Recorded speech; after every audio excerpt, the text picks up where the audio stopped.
Ẹ jẹ́ kí a gbàdúrà.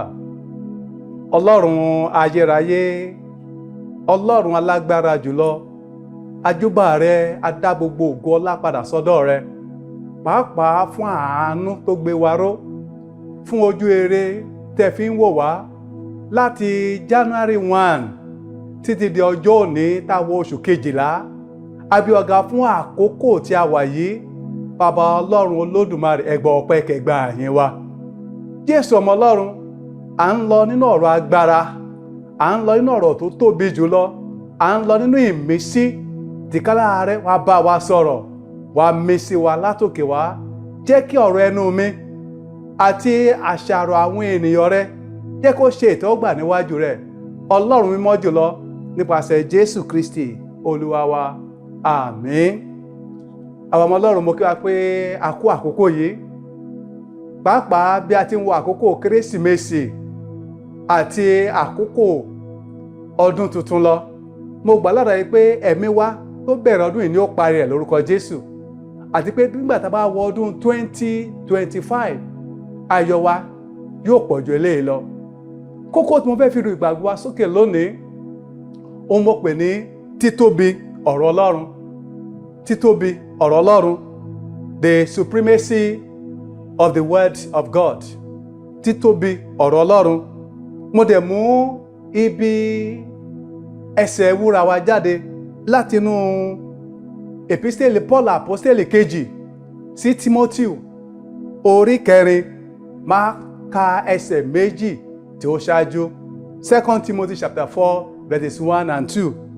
Nítorí náà, mo pàṣẹ fún ọ níwájú Ọlọ́run àti Kristi Jésù, ẹni tí ó ṣe ìdájọ́ alààyè àti òkú, àti nítorí ìfarahàn rẹ̀ àti ìjọba rẹ̀, wàásù ọ̀rọ̀ náà, ṣe àìsinmi ní àkókò tí ó wọ̀ àti àkókò tí kò wọ̀, báni wí, ṣe ìtọ́jú, gbani níyànjú pẹ̀lú ìpamọ́ra àti ẹ̀kọ́ gbogbo. Gẹ́gẹ́ bí a ti mọ̀ wípé ọ̀rọ̀ Ọlọ́run dájú, ọ̀rọ̀ Ọlọ́run yè, ọ̀rọ̀ Ọlọ́run lágbára, ọ̀rọ̀ Ọlọ́run àṣẹ ni, ọ̀rọ̀ Ọlọ́run òfin ni, ọ̀rọ̀ Ọlọ́run òun ló gbé ayé àti ọ̀run yìí, òun ló gbèrò. Ọ̀rọ̀ Ọlọ́run òun ni ohun gbogbo nínú ohun gbogbo. Ọ̀rọ̀ yìí ló di ènìyàn nínú Jésù Kristi tí a rán sínú ayé yìí, ẹni tí a mọ̀ gẹ́gẹ́ bí alágbára jùlọ. Ọ̀rọ̀ yìí òun ló ti wà ní àtètèkọ́ṣe àti títí di àkókò yìí. Tí a bá wo Jòhánù orí 1 láti ẹsẹ̀ 1 sí 5, ó túmọ̀ ọ̀rọ̀ yìí dáadáa fún wa. Ó ní àtètèkọ́ṣe ni ọ̀rọ̀ ti wà, ọ̀rọ̀ sì wà pẹ̀lú Ọlọ́run, Ọlọ́run sì ni ọ̀rọ̀ náà. Òun ni ó ti wà ní àtètèkọ́ṣe pẹ̀lú Ọlọ́run. Nípasẹ̀ ọ̀rọ̀ náà ni a dá ohun gbogbo. Lẹ́yìn rẹ̀, a kò sì dá ohun kan nínú ohun tí a dá. Nínú ọ̀rọ̀ náà ni ìyè wà, ìyè náà sì ni ìmọ́lẹ̀ aráyé. Ìmọ́lẹ̀ náà sì ń mọ́lẹ̀ nínú òkùnkùn, òkùnkùn kò sì lè farasin, òkùnkùn kò sì lè borí rẹ̀. Ọ̀rọ̀ Ọlọ́run, ọ̀rọ̀ tó ní agbára ni. Ọ̀rọ̀ Ọlọ́run òun ni Bíbélì ayérayé èyí tí à ń gbé káàkiri yìí.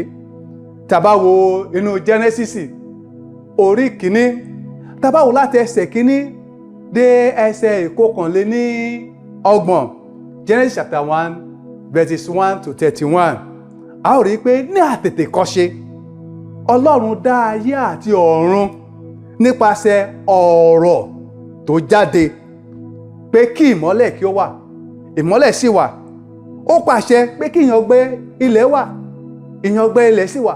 Ó pàṣẹ pé kí omi kó kórajọ sí apá kan, ó sì rí bẹ́ẹ̀. Ó pàṣẹ pé kí ẹyẹ ojú ọ̀run kí ó wà, ó sì wà bákan náà. Ó pàṣẹ pé kí ẹja kó wà nínú ibú, ẹja sì wà nínú ibú.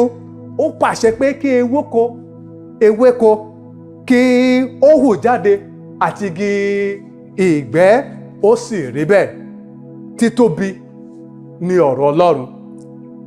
Tá bá wo ẹsẹ̀ ọ̀rọ̀ Ọlọ́run tí mo kà yìí, Tímótì kejì orí 4 láti ẹsẹ̀ 1 sí 2 a ó rí dájú wípé Pọ́ọ̀lù àpọ́stélì lẹni tó ń bá ọmọ rẹ̀ nínú Olúwa ẹni tá a pè ní Tímótì ló ń bá sọ̀rọ̀, ló ń pa àṣẹ fún gẹ́gẹ́ bí ọmọlẹ́yìn rẹ̀ wípé àkókò yìí kí ó wàásù ọ̀rọ̀ náà, nítorí pé ọ̀rọ̀ Ọlọ́run tóbi, nítorí pé ọ̀rọ̀ Ọlọ́run ní agbára. Ó sọ fún wípé wò ó kó ṣe ní ìgbà tí ó wọ̀ àti ìgbà tí ó wọ̀, nítorí àkókò tí a wà yìí ìgbẹ̀yìn ayé ó ti ń dé. Àwọn ọmọ Ọlọ́run síwájú sí tí a bá wo ohun tí ọ̀rọ̀ Ọlọ́run tá pè ní Bíbélì ayérayé tí ó jẹ́, pàápàá tá bá wo Tímótì kejì orí 3 ẹsẹ̀ 16, 2 Timothy chapter 3 verse 16, a rí pé ọ̀rọ̀ yìí nítorí pé ó tóbi ó wà fún ẹ̀kọ́ kíkọ́. A gbọ́dọ̀ máa kẹ́kọ̀ọ́ nínú ọ̀rọ̀ Ọlọ́run. Nígbà tá a bá ń ṣe léyìí ló máa lè dára fún wa. Joshua orí 1 ẹsẹ̀ 8 sọ fún wa pé ìwé òfin yìí kò gbọ́dọ̀ kúrò nínú ẹnu rẹ, pé kí ìwọ kí o máa ṣe àṣàrò nínú rẹ̀ lọ́sàn-án àti lóru kó ba lè dára fún ọ. Ìkejì tá a bá wo dáradára a rí pé ọ̀rọ̀ Ọlọ́run bó ṣe tóbi tó ó wà láti báni wí. A máa ń lo ọ̀rọ̀ Ọlọ́run láti báni wí, pàápàá nígbà tí a bá ti ń ta ṣàgèrè, nígbà tí a bá ti ń kúrò níwájú Ọlọ́run tá a kò gbóná tá a ò gbútútù, ọ̀rọ̀ Ọlọ́run máa ń jáde láti báni wí. Síwájú sí ọ̀rọ̀ Ọlọ́run torí pé ó tóbi ó wà fún ìtọ́ni láti tọ́ wa lọ́nà tó yẹ kí a máa rìn. Gẹ́gẹ́ bí ìwé òwe orí 2 ẹsẹ̀ 1 pàápàá tá bá wo ẹsẹ̀ 6 ó sọ fún wa, ó ní ọ̀rọ̀ rẹ òun ló ń tọ́ wa, ó ní ọ̀rọ̀ rẹ ni ká pamọ́ kí àwa pàápàá ká má bàa yẹsẹ̀ kúrò ní ìlànà Olúwa. Síwájú sí àwọn ọmọ Ọlọ́run, ọ̀rọ̀ Ọlọ́run ó ń kọ́ni, ó sì mú kí a wà nínú òdodo gẹ́gẹ́ bí ọmọ Ọlọ́run. Gbogbo ìwé mímọ́ ló ní ìmísí Ọlọ́run tó sì ní agbára púpọ̀ púpọ̀. Ọ̀rọ̀ Ọlọ́run ṣe pàtàkì, ó lágbára lórí gbogbo ẹ̀dá alààyè. Tá bá dé wo ọ̀rọ̀ Ọlọ́run dáradára, a ó rí wípé oríṣiríṣi ohun ni a fi títóbi ọ̀rọ̀ Ọlọ́run wé. Fún àpẹẹrẹ, ẹ jẹ́ á lọ sí Sáàmù orí 119 ẹsẹ̀ 125. Ó kà báyìí pé ọ̀rọ̀ rẹ ni fìtílà fún ẹsẹ̀ mi àti ìmọ́lẹ̀ sípa ọ̀nà mi. Ètò tó ń pé ọ̀rọ̀ Ọlọ́run ìmọ́lẹ̀ ni. Nígbà tá a bá rìn nínú ìmọ́lẹ̀, pàápàá bí ọdún yìí ṣe ń parí lọ, bí ọdún yìí ṣe ń kógbá sílé àwọn ọmọ Ọlọ́run, ẹ jẹ́ ká rìn nínú ìmọ́lẹ̀. Jòhánù orí 8 ẹsẹ̀ 12 sọ wá pé Jésù wípé nígbà tí mo wà nínú ayé èmi ni ìmọ́lẹ̀ ayé. Ọ̀rọ̀ Ọlọ́run ìmọ́lẹ̀ ni, ẹ jẹ́ ká rìn nínú rẹ̀. Ìkejì tá bá wo Sáàmù 119 ẹsẹ̀ 140, Psalm 119 verse 140, ó ní funfun gbòò ni ọ̀rọ̀ rẹ, nítorí náà ni ìránṣẹ́ rẹ ṣe fẹ́. Ọ̀rọ̀ Ọlọ́run funfun gbòò, kò sí òkùnkùn, kò sí dúdú nínú rẹ̀. Ọ̀rọ̀ Ọlọ́run òtítọ́ ni. Tó náà mo fẹ́ rọ̀ wọ́ ọmọ Ọlọ́run, ẹ jẹ́ ká gbọ́ ọ̀rọ̀ Ọlọ́run láàyè nínú ayé wa kó ba lè máa tọ́ wa. Ìkẹta, ó ní ọ̀rọ̀ Ọlọ́run ìfihàn rẹ̀ ó ń fúnni ní ìmọ́lẹ̀, ó sì ń jẹ́ kí a jẹ́ ọlọ́gbọ́n. Ó ní ìfihàn ọ̀rọ̀ rẹ̀ ó fúnni ní ìmọ́lẹ̀, òye fún àwọn òpè. Sáàmù 119 ẹsẹ̀ 140, Psalm 119 verse 130. Síwájú sí àwọn ọmọ Ọlọ́run, ọ̀rọ̀ Ọlọ́run ó ní agbára. Jeremiah ó fi ọ̀rọ̀ Ọlọ́run ó fi wé iná àti olù irin. Ẹ jẹ́ ká wo Jeremiah orí 23 ẹsẹ̀ 29. Jeremiah chapter 23 verse 29. Ó ní Jeremiah ó ní ọ̀rọ̀ mi kò wá dàbí iná ni Olúwa wí, àti bí olù irin tí ń fọ́ àpáta tútù. Ọ̀rọ̀ Ọlọ́run iná ni. A lè sọ pé Ọlọ́run pàápàá iná àjónirun ni. Ọ̀rọ̀ Ọlọ́run máa ń mú òkùnkùn, ó máa ń ba iṣẹ́ òkùnkùn wí, ó sì máa ń jó dànù. Ọ̀rọ̀ Ọlọ́run olù irin ni, tí pé ó máa ń ba iṣẹ́ òkùnkùn jẹ́. Síwájú sí i, nínú Jeremiah orí kejìléníọgbọ̀n ẹsẹ̀ ìkẹrìndínlógún, ìkẹrìndínlọ́gbọ̀n àti ìkẹtàdínlọ́gbọ̀n. Jeremiah 32 verses 26 to 27. Onígbà náà ni ọ̀rọ̀ Olúwa tọ̀ Jeremiah wá wípé, wò, èmi ni Olúwa, Ọlọ́run gbogbo ẹran ara. Ohun kan á ṣòro ṣe fún mi bí? Ọ̀rọ̀ Ọlọ́run nìyí. Kò sí ohun tí ọ̀rọ̀ Ọlọ́run tí ò lè ṣe. Kò sí ohun tí Ọlọ́run kò lè ṣe pẹ̀lú. Síwájú sí i, a fi ọ̀rọ̀ Ọlọ́run a fi wé idà olójú méjì, gẹ́gẹ́ bí Hébérù orí 4 ẹsẹ̀ 12. Nítorí ọ̀rọ̀ Ọlọ́run yè, ó sì ní agbára, ó sì mú ju idàkídà olójú méjì lọ, ó sì ń gúnni àti títí dé pínpín ọkàn àti ẹ̀mí níyà àti oríkèé àti ọ̀rá inú egungun.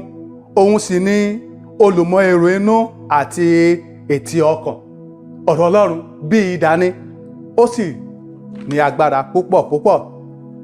Ní ìkádé já wo àwọn iṣẹ́ ńlá tí ọ̀rọ̀ Ọlọ́run máa ń ṣe. Ọ̀rọ̀ Ọlọ́run tó tóbi. Ìkíní, a máa ṣiṣẹ́ ìgbàlà. A máa ṣiṣẹ́ ìgbàlà. Tá bá wo iṣẹ́ àwọn àpọ́stélì orí 2 ẹsẹ̀ 41. A rí pé ní ọjọ́ Pẹ́ńtíkọ́sì, Pétérù dìde, ó sọ̀rọ̀ Ọlọ́run jáde. Bíbélì jẹ́ kó yé wa, tá bá wo ẹsẹ̀ iṣẹ́ àwọn àpọ́stélì orí 2 ẹsẹ̀ 41, Acts of Apostles chapter 2 verse 41. Ó ní 15,000 ọkàn a sì jẹ́ rẹ̀ ní ọjọ́ náà.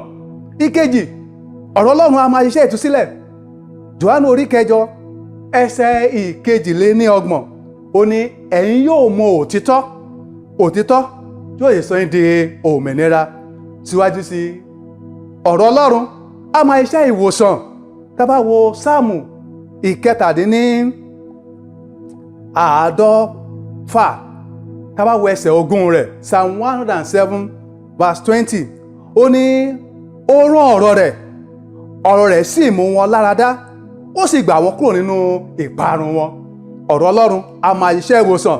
Tá bá wo Matthew chapter 8 ẹsẹ̀ 5 sí 13. Balógun ọ̀run ó sọ fún Jésù pé, wò, sọ kìkì ọ̀rọ̀ kan. Jésù sì sọ ọ̀rọ̀ rẹ̀ wípé a mú ìránṣẹ́ rẹ̀ lára dá. Ọmọ náà níbi tó wà ní àkókò tí Jésù sọ̀rọ̀, ó sì gba ìmúláradá. Títóbi ni ọ̀rọ̀ Ọlọ́run.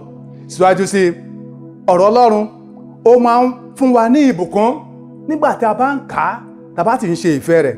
Àrí eléyìí nínú ohun tó ṣẹlẹ̀ sí Pétérù nígbà tí Jésù ń pé kó lọ sínú odò, pé kó lọ san àwọn rẹ̀, pé yóò sì mú ẹja, pé ẹja àkọ́kọ́ tó bá rí kó là á, kó fi san owó orí rẹ̀ àti ti òun.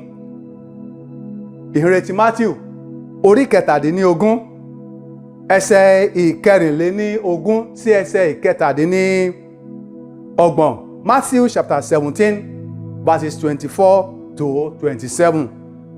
Ìkarùn-ún, ọ̀rọ̀ Ọlọ́run máa ń mú kí a gbé ìgbé ayé ìwà mímọ́ àti òdodo. Onísáàmù sọ ní Psalm 119 verse 11. Ó ní ọ̀rọ̀ rẹ ni mo fi pamọ́ sí àyà mi, kí èmi kó má bàa ṣẹ̀. Ọ̀rọ̀ Ọlọ́run á mú ká gbé ìgbé ayé Ọlọ́run, ìwà mímọ́.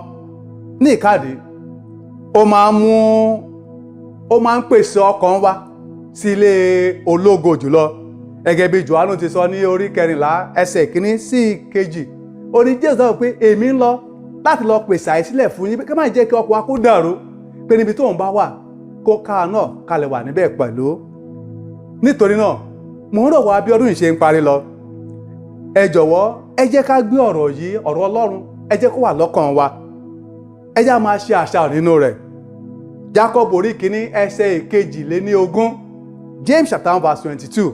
Ó ní ṣùgbọ́n kí ẹ jẹ́ olùṣe ọ̀rọ̀ náà, kí ẹ má sì ṣe jẹ́ olùgbọ́ nìkan kí ẹ má sì tún ara yín jẹ.